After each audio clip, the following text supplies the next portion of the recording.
I wake up to a little bit of drool on my pillow, feel like it's gonna be a bad day. Yeah, I'm tired of shit, and the coffee ain't hit yet, damn ain't that great. I don't wanna go to work, cause my boss is a jerk, and I'm not even that paid.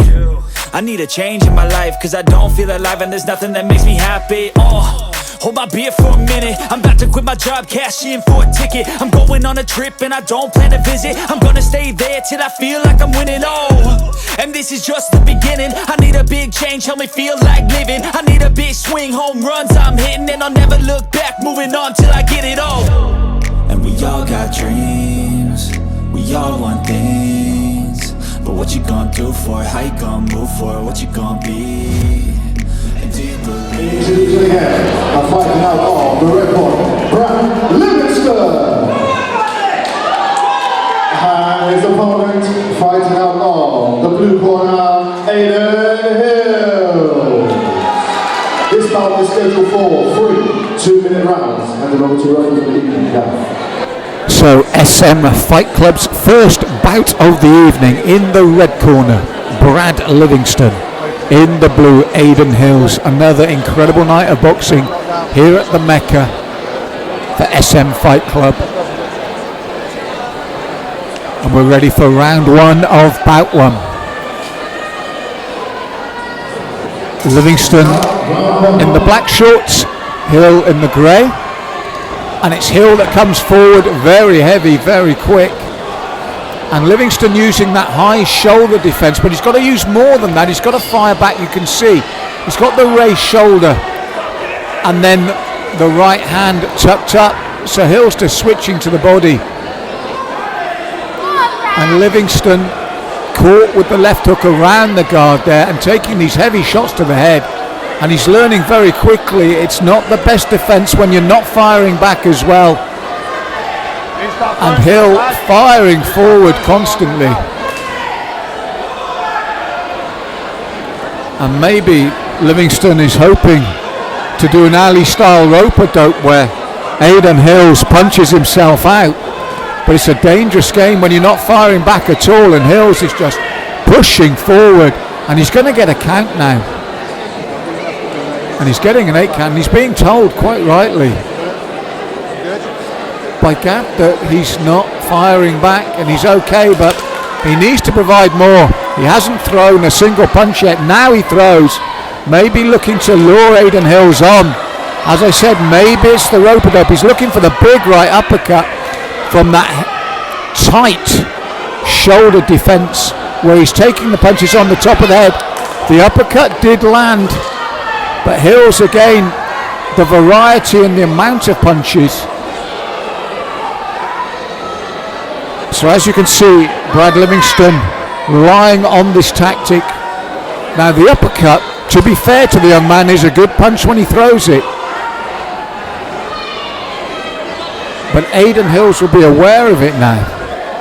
And again, the sheer variety of the work, and you can see that Brad is marked up heavily. And of course it's a big opening round in favour of Aidan Hills. And I'm just saying it's a dangerous game to play for Brad Livingstone. But he's still there. The uppercut is a good shot from him. Let's see how it progresses in the second and whether the tactic will work if Aidan Hills slows in the second. Intriguing contest to start the show here at SM Fight Club.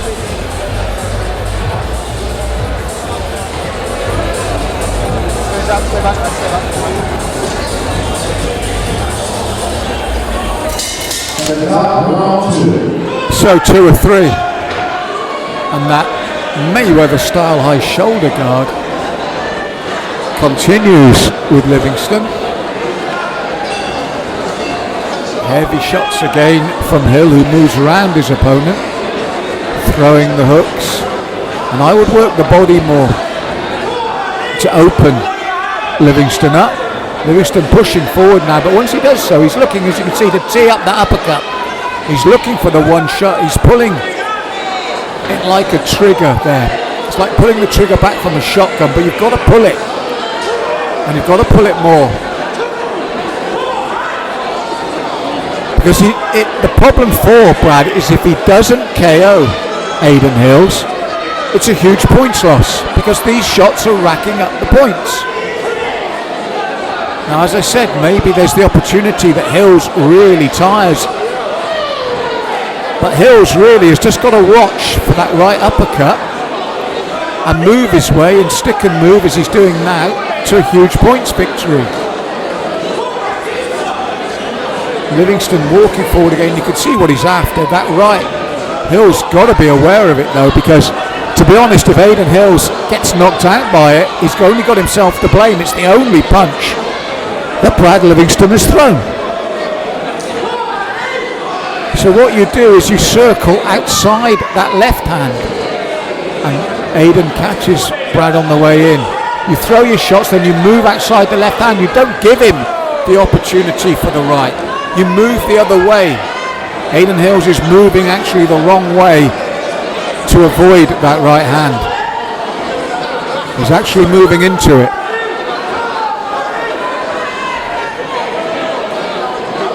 As it is, he's still racking up the points. So 2 rounds down, and it's 2 rounds to the blue corner. And Brad Livingstone in the red needs a knockout. It's as simple as that.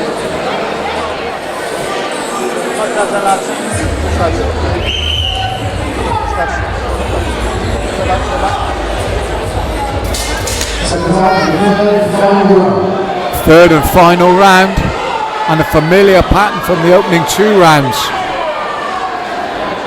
Brad Livingstone showing his durability, taking all these shots, and there you go, looking for that uppercut in reply, and Hills firing away again.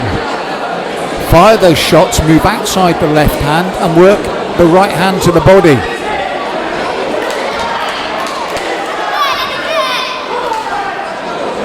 And Livingstone calling Hills on, and again looking for that uppercut and showboating with it. That's fine if you're winning, but if you're 2 full rounds behind and haven't knocked your opponent down, the showboating means absolutely nothing.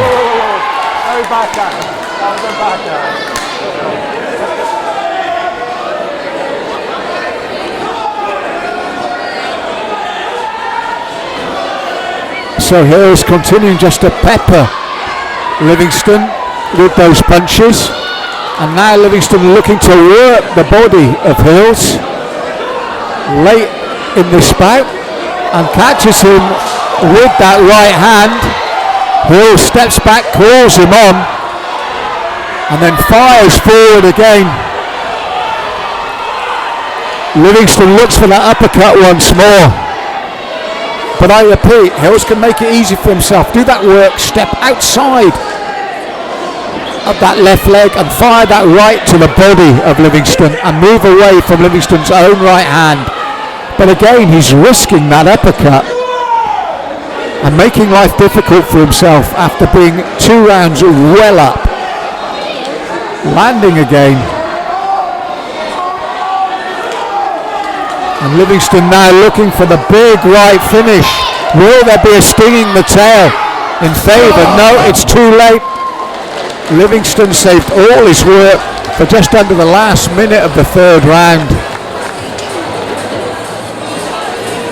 So for me, it's a big win for Aidan Hills.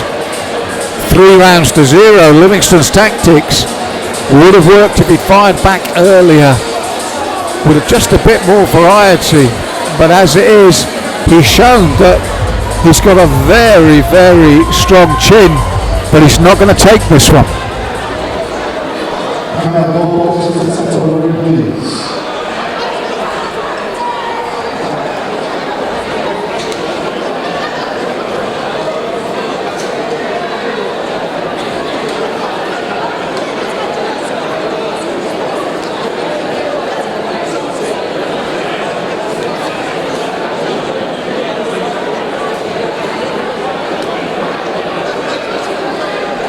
Please welcome all the boxers, ladies and gentlemen. After 3 rounds of boxing, we go to our short round. And all 3 judges saw the fantasy for your winner. The fighters are the blue corner, Aidan Hills! Yep, solid win for Aidan Hills. strange tactics from Brad Livingstone almost paid off in the third round, but didn't quite happen for him.